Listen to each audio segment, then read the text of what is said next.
Salut, c'est Romaric.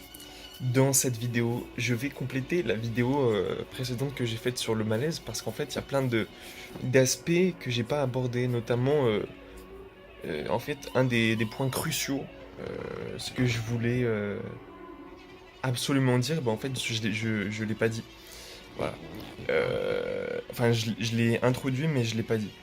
Donc cette vidéo va me servir à compenser cet oubli.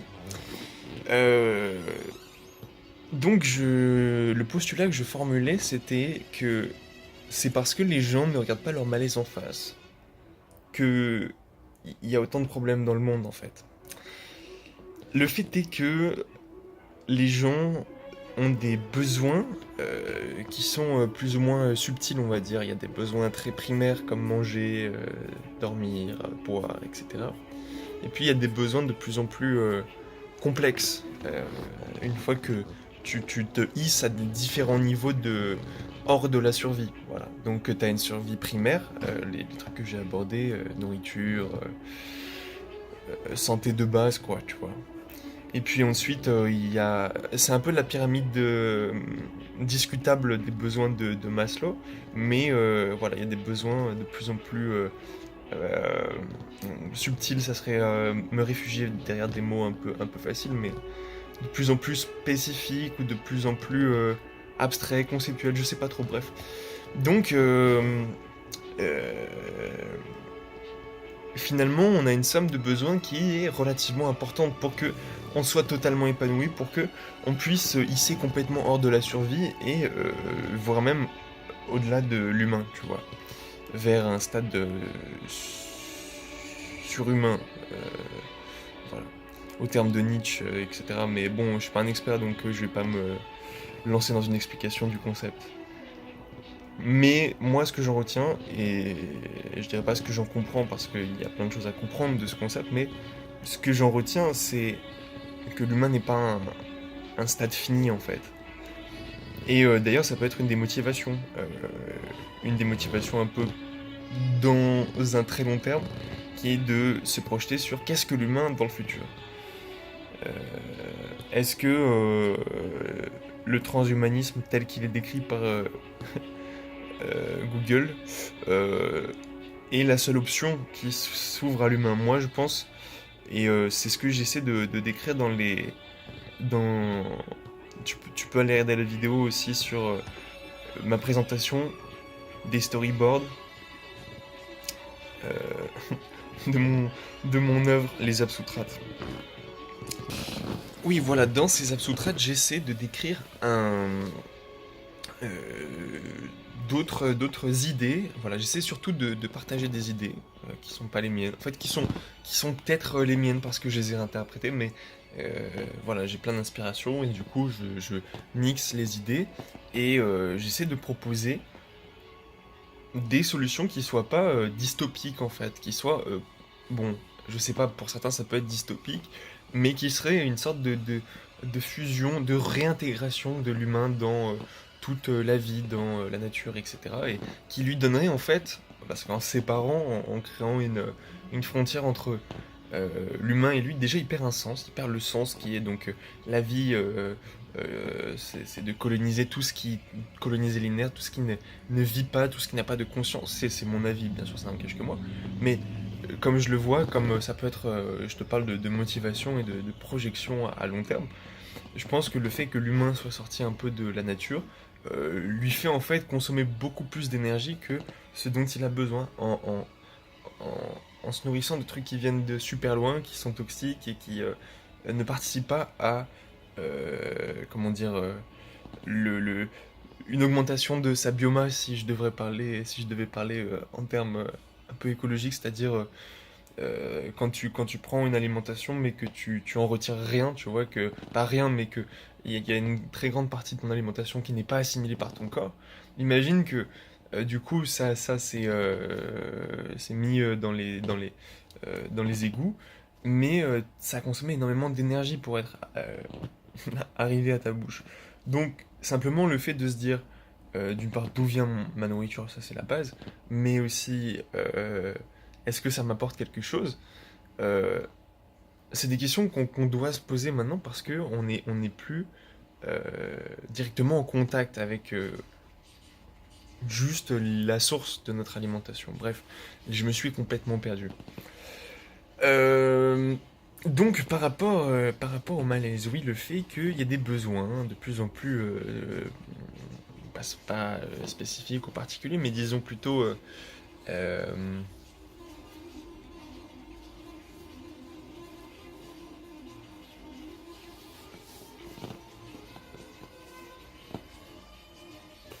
non, en fait, vraiment le problème de ces besoins qui sont de plus en plus subtils, je suis désolé d'utiliser ce mot, mais j'aurais pas d'autres termes. Euh, le problème, c'est que comme peu de personnes est arrivé au niveau les plus élevés, il y a un vide en fait. Il y a un vide donc qui appelle une certaine forme de remplissage, euh, cherchage de solutions, de sens, de motivation aussi. Le problème, c'est que quand on sait pas quoi chercher, et ben on sait pas où le chercher non plus, on sait pas comment assouvir ses besoins. Ce qui fait que, donc il y a des gens qui se sont hissés par chance, par des conditions multiples en fait, à des niveaux de survie élevés. Je vais prendre l'exemple des rois et des trucs comme ça dans le passé, des empereurs, des Khan, etc. Tu vois. Eh bien, ces conquérants de l'esprit euh, ont eu la chance d'être placés à un niveau où ils avaient en leur possession beaucoup de flux, de pouvoir. En fait, ils pouvaient faire beaucoup de choses. Et parce ils avaient à leur disposition de nombreux flux d'énergie et de matière. Voilà. Bon, ça c'est pour la partie très conceptuelle. Ça représente un peu cette idée que il y a un vide et ce vide pousse à des choses qui sortent de l'ordinaire. Donc ça peut des fois donner des mauvaises choses, mais globalement c'est quand même très positif, tu vois. Les mauvaises choses, ça serait donc la guerre, c'est le fait que, en fait, on trouve pas une solution convergente, coopérative. Ça peut être, selon moi, lié à un malaise qui existe à l'intérieur des gens qui disposent de tout ce pouvoir. Le problème, c'est que, enfin, c'est pas un problème si tu veux. Je pense que, encore une fois, c'est un mécanisme biologique, écosystémique, le fait que finalement à la tête des, des, des groupes d'humains y ait les plus bagarreurs en fait, parce que c'est ceux qui assurent la pérennité de des entités qu'ils sont censés représenter, tu vois. Donc, il faut pas blâmer ça, il faut pas se dire que c'est de mal en pire, il faut se dire que il y a de l'amélioration. Parce qu'à la base, et c'est pour ça que je prends cet exemple de roi, empereur, machin. Genre, juste si tu prends. euh, Alors, en fait, je crois que dans toute l'Europe de l'Est, les gens sont fascinés par Napoléon. Et moi, je trouve encore plus fascinant Gengis Khan. Parce que. Bon, en fait, il part de vraiment, vraiment pas grand-chose, tu vois. Bien sûr, il a une notoriété, il a sans doute une éducation, mais il part avec tellement de conditions contraires comme bien sûr Napoléon et puis le fait que la France soit cernée de toutes parts par une coalition de rois qui veulent avorter la naissance et la propagation des idées des Lumières. Bref, euh, eh bien Gengis Khan, eh ben, il va créer un empire genre immense. Bon, bien sûr, il règne en fait sur pas grand chose si tu regardes, parce que des steppes stériles, ça, je sais pas, hein, ça vaut pas grand chose. Surtout que il a sans doute participé à la dégradation de la fertilité de ces zones, puisqu'en fait, venant de tribus pastorales, donc de tribus qui vivent nomades, qui vivent par la pâture de leurs troupeaux, c'est-à-dire le fait que leurs troupeaux de... Alors ça peut être... alors là, je parle pas que de ce qui se passe en Asie centrale, parce que ça se passe aussi dans la savane, etc. Mais ça peut être donc des chèvres, des chevaux, euh, des chèvres, je dirais là, ça serait plutôt dans la savane, dans les régions pauvres, assez arides, et puis dans les régions moins pauvres, plus tempérées, plus... comment dire... surtout plus irrigué, plus hydraté. Là, on mettra des moutons ou des chevaux ou des vaches, même si les chevaux peuvent se contenter de moins de choses. Des petits poneys, tu vois. Donc voilà, là c'est pour la partie Gengis Khan. Eh bien, ce Narvalo eh bien, a quand même réuni presque le Pacifique et la Méditerranée. Je pense même qu'il l'a fait. Je sais pas trop en fait. Mais bref, il avait en sa possession tellement de pouvoir que, en fait, pour se distraire du malaise, je sais pas comment dire, la distraction, le jeu qu'il s'était inventé, les règles, la logique, le sens qu'il s'était donné, en fait, lui permettait, et il a usé comme il a pu, comme il devait, comme les conditions ont fait qu'il les a utilisées, il a utilisé plein de pouvoirs à sa disposition pour créer son rêve, tu vois, pour vivre sa légende. Là, je reprends la vidéo de Mi-Source, je connais pas le titre, mais une récente où il parle de...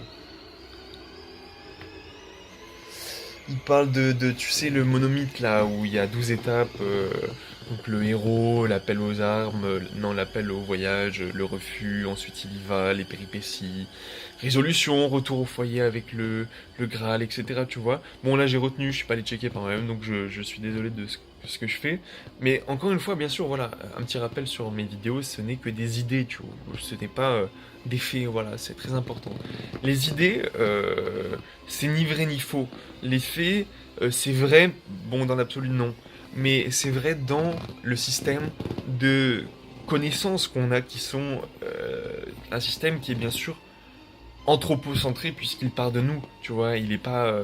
c'est pour ça que je dis dans l'absolu, c'est pas vrai, parce que il a un centre, et dans l'absolu... Enfin bon, peu importe. Voilà, donc le malaise qui existait, et l'absence peut-être de sens, l'absence de vision peut-être plus globale, a fait que le rêve de ces empereurs, de ces rois, a façonné de manière radicale l'histoire, le monde, etc., la situation dans laquelle on est aujourd'hui. Mais si on avait traité à la racine tous ces problèmes de malaise, est-ce qu'on serait dans une meilleure situation? Là, tout d'un coup, je me pose la question, je me dis, c'est vrai que des fois, on a l'impression, enfin, j'ai eu cette impression à une époque de ma vie, mais n'étant pas allé checker, justement, n'étant pas allé vérifier avec des faits, j'avais l'impression à une époque que la guerre, c'était une bonne période d'innovation, en fait. C'était une période de stress nécessaire pour faire des bonds dans l'histoire. Euh, donc j'ai dit exprès une période de stress, parce qu'une période de stress, d'une part, c'est pas censé durer, et puis surtout, la guerre, c'est une forme de stress, c'est une manière d'exprimer. En fait, il n'y a jamais une façon de solutionner quelque chose, il n'y a pas une seule manière d'exprimer un concept. Donc la guerre, c'est une forme de stress, d'accord? Mais il en existe plein d'autres, il y a plein d'autres manières de stimuler un stress. Et ça peut être un stress positif, ça peut être une poussée d'adrénaline, ça peut être se mettre dans des conditions de risque, mais le problème c'est que si justement on n'a pas traité ce malaise en se sortant de soi, en se mettant observateur de son ego, mais en se plaçant en tant que, je sais pas, part d'un tout, du tout, part d'un écosystème, mais aussi part d'un écosystème, je pense, universel, dont on connaît absolument pas les règles, enfin en tout cas pas moi. Euh, ce, ce, ce malaise, je pense que on peut lui trouver donc plein de sens, parce que dans l'absolu, c'est vide de sens. Peut-être qu'on ne sait pas ce qu'il y a à la fin, donc ça pourrait très bien juste un cycle de Big Bang, puis de recompression, et ça recommence comme ça à l'infini, tu vois. Donc, dans l'absence de certitude, dans l'absence de vérité, dans l'absolu, eh bien,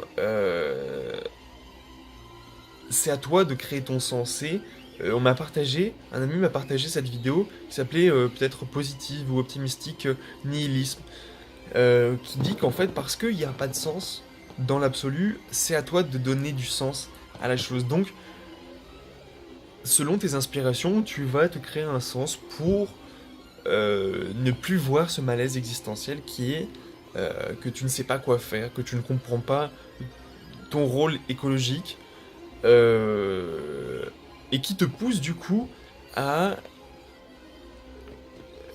comment dire, parce que tu as une carence, si on compare ça à l'alimentation, euh, parce que tu as une carence, tu vas aller compulsivement, c'est le terme voilà, que je cherche depuis environ 1 minute dans ma tête, compulsivement consommer des choses, mais qui en fait ne t'apportent pas, qui ne comblent pas le besoin que tu cherches à, à combler simplement.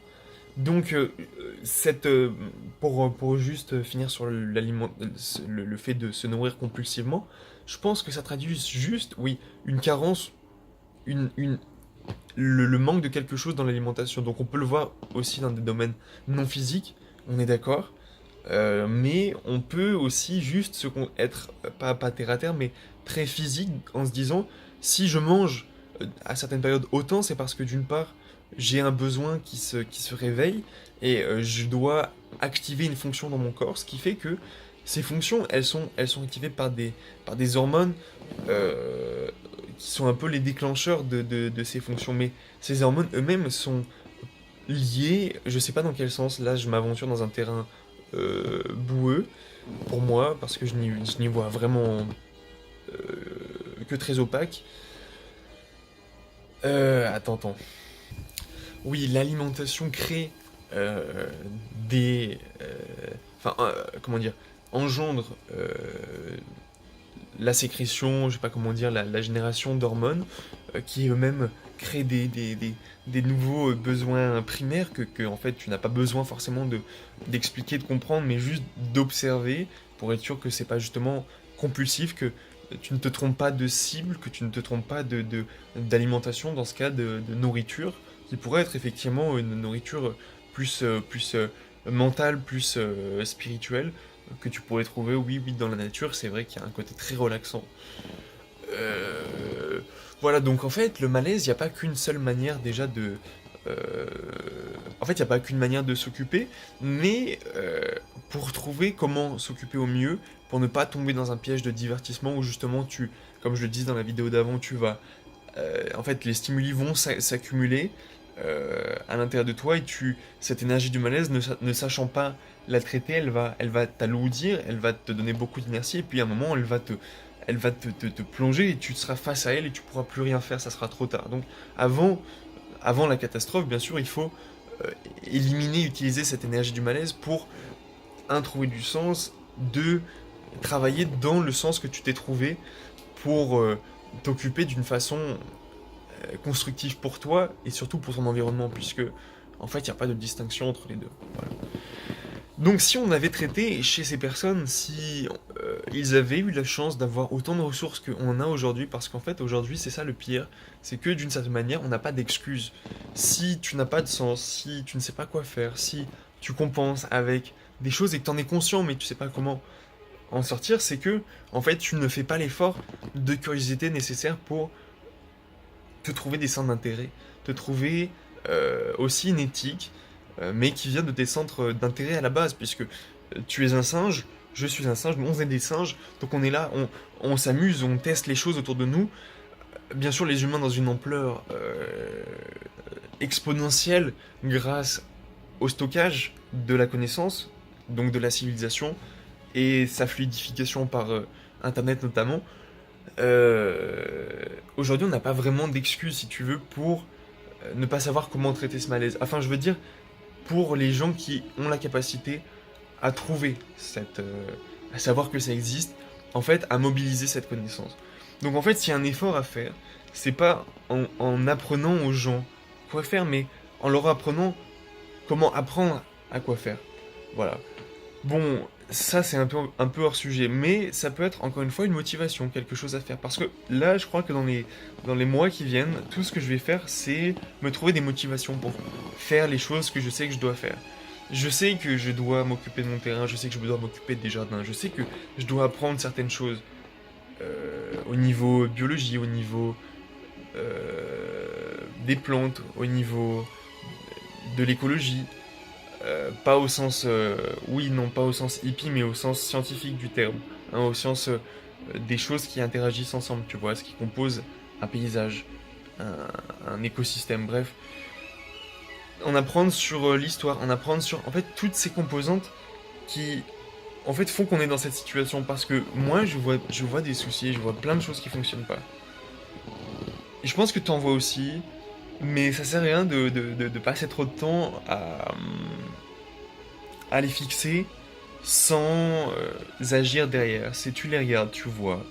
Tu fais un feedback très très très bref. Je me souviens de cette vidéo que j'ai fait il y a sans doute 8 mois à Sarajevo. Je disais, le feedback, il doit être bref. Enfin, la partie critique, elle doit être brève. Si tu t'arrêtes à la critique et que tu fais que de la critique, toi-même, tu t'améliores pas et tu stagnes. Mais il n'y a pas de stagnation, encore une fois. Il n'y a que soit un processus d'augmentation de ta biomasse, soit au contraire une régression, voilà, bref, une certaine forme bon, je vais pas employer d'autres termes. Euh, Traiter le malaise par les bonnes, enfin en regardant dans la bonne direction, ça pourrait résoudre tous ces problèmes de gens qui se tapent les uns sur les autres en fait. Et c'est pour ça que je pense que c'est la source de tous les maux qu'il y a aujourd'hui. C'est parce qu'en fait, il y a des personnes qui ont été traumatisées, qui ont eu des gros manques, qui ont vécu des moments tellement difficiles et qui du coup ont des besoins spécifiques qui, n'étant pas courants, n'étant pas communs, n'ont pas de solution vraiment facile. Si là je trouve une autre comparaison, c'est plutôt par rapport au développement web et comment tu résous tes bugs. Eh bien, si tu travailles sur des technologies qui sont très courantes, eh bien tu tapes des mots-clés et tu tombes sur des forums et tu as des solutions, tu n'as même pas besoin de réfléchir. Par contre, si tu commences à t'attaquer à des technologies plus spécifiques, eh bien là, tu vas avoir beaucoup plus de mal à trouver des solutions génériques à ton problème, puisqu'il y a moins de monde qui travaille dessus, et donc tu vas devoir faire toi-même l'effort de recherche. Il faut être responsable, il faut... Là, c'est très important, et c'est encore une fois ma plus grosse motivation, je pense, aujourd'hui, c'est que quand on est face soi-même à des problèmes, qu'on commence à trouver des solutions, c'est très important de les partager ensuite, parce que pas pour la fame, mais simplement parce que tu sais le temps que tu as perdu. Et moi, je veux pas que d'autres personnes perdent autant de temps à ça. Donc, euh, voilà. Et dans conscient de ça, je me permets d'expérimenter beaucoup de choses pour, à terme, par empirisme et en regroupant avec des faits scientifiques, je l'aimerais de plus en plus, tu vois, pour donner une cohérence, une crédibilité aussi à tout ça. Euh, voilà, j'aimerais exposer non pas les sources du malaise, mais des manières en fait de passer outre, de s'occuper de où chercher de l'éthique, enfin comment chercher de l'éthique, comment chercher du sens, comment chercher des solutions à tes petits problèmes et aux problèmes de plus en plus, voilà, quand tu regardes dans des écosystèmes de plus en plus globaux, t'as ton groupe de connaissances proches, tes proches, c'est un écosystème. Ta maison, c'est un écosystème. Tout est système, tout est écosystème dans la mesure où il y a de la vie de partout. Il y a des choses, il y a des facteurs que, euh, entre guillemets, tu ne contrôles pas, euh, avec lesquels tu dois composer même si tu ne les comprends pas. Donc il y a un peu cet aspect aussi black box. Tu ne sais pas comment ça fonctionne, mais tu connais les intrants, les extrants, tu connais les input, output, tu sais ce qui rentre, tu sais ce qui sort, tu connais les conditions d'apparition et tu connais les conditions qui sont créées à partir de, voilà, de ces intrants.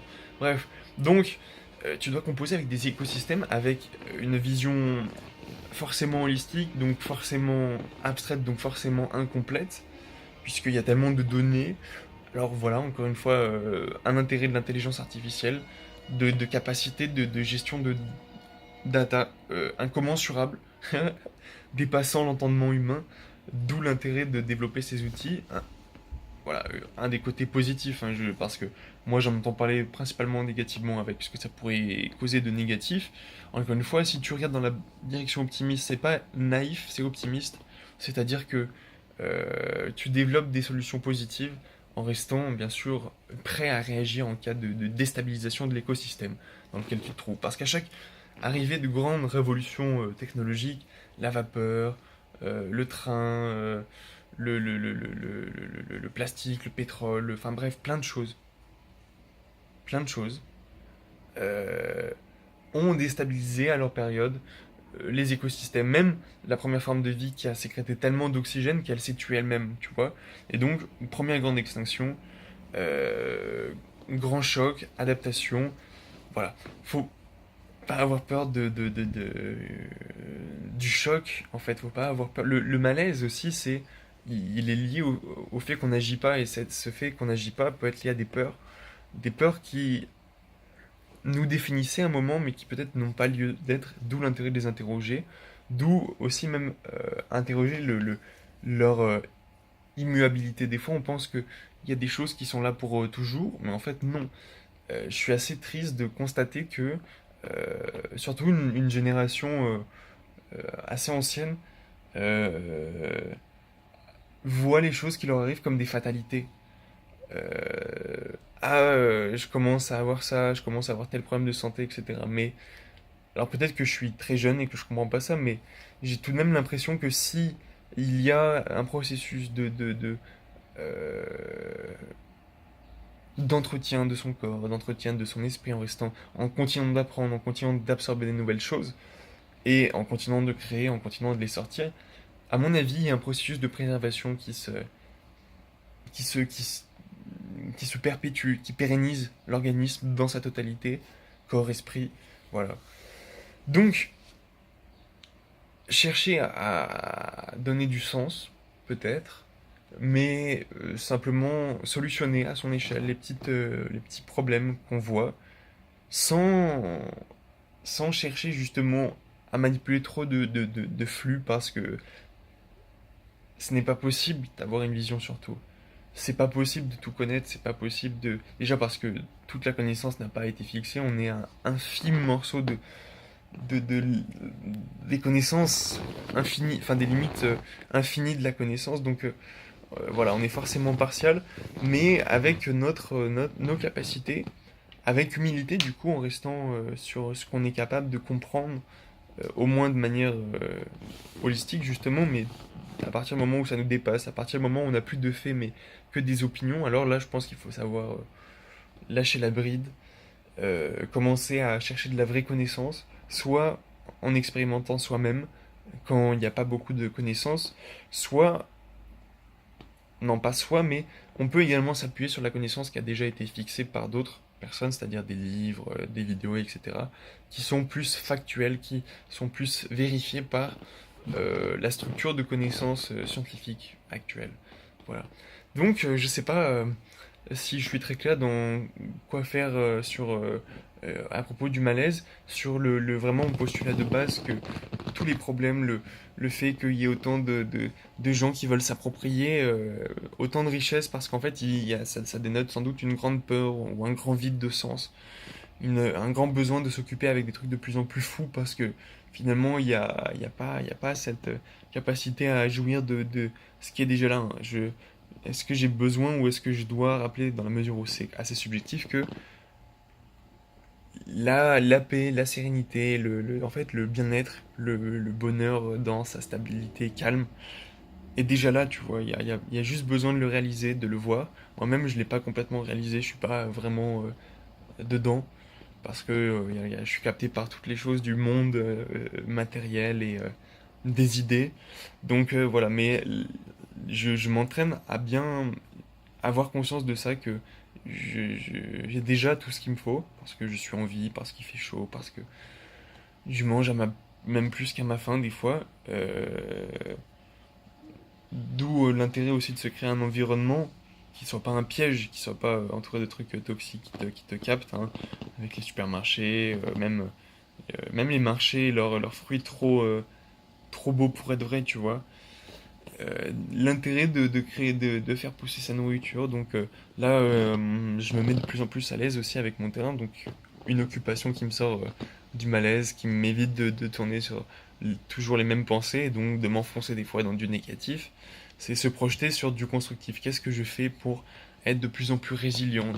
C'est-à-dire comment, dans le futur, je suis de plus en plus adaptable, de plus en plus à même à subvenir à ma survie et à des écosystèmes de plus en plus larges, à une famille, à un groupe de gens qui partagent une même dynamique, et puis ensuite la société en général, puisque le but c'est pas de se scinder, c'est pas de se marginaliser, c'est au contraire de se distiller à l'intérieur d'un tout qui fonctionne déjà, sans jugement, donc ni bien ni mal, mais voilà, qui fonctionne comme il fonctionne et qui a beaucoup de marge d'amélioration.